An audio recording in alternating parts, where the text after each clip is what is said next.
اعوذ باللہ من الشیطان الرجیم بسم اللہ الرحمن الرحیم رب اشرح لی صدری ویسر لی امری واحلل عقدۃ من لسانی یفقہوا قولی رب زدنی علما۔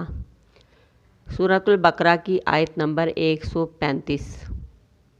وقالو اور کہا انہوں نے، کونو ہو جاؤ، ہودن یہودی او نصارا یا عیسائی، تہتدوا راہ پاؤ گے تم۔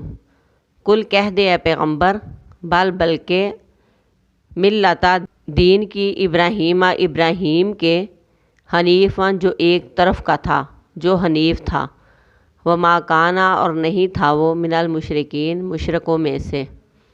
یہود و نصارہ نے کیا کہا؟ یہودیوں نے کہا کہ یہودی بن جاؤ، نصارہ نے کہا کہ عیسائی بن جاؤ، پھر تم ہدایت پا جاؤ گے۔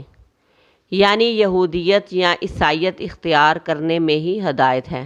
اے پیغمبر صلی اللہ علیہ وآلہ وسلم، ان سے کہہ دو کہ ابراہیم کا طریقہ ہی صحیح طریقہ ہے، صحیح دین ہے، صحیح راستہ ہے، جو حنیف تھے، یکسو تھے، ایک رب کی طرف جھکنے والے تھے۔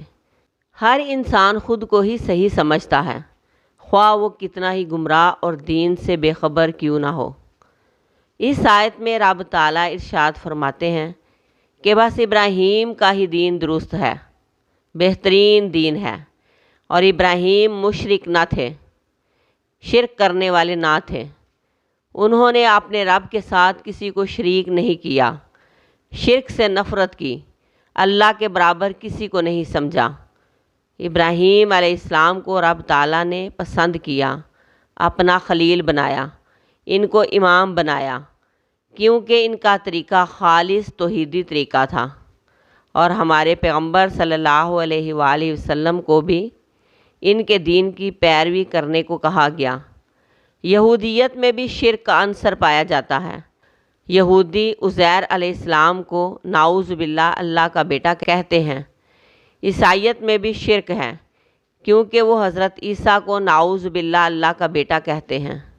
صرف شرک سے پاک دین ابراہیم کا ہی دین ہے، لہٰذا ہمیں اس کی پیروی کرنے کا حکم دیا جا رہا ہے کہ یہی راہ بہترین ہے، اس پر چلو، باقی کوئی راستہ درست نہیں۔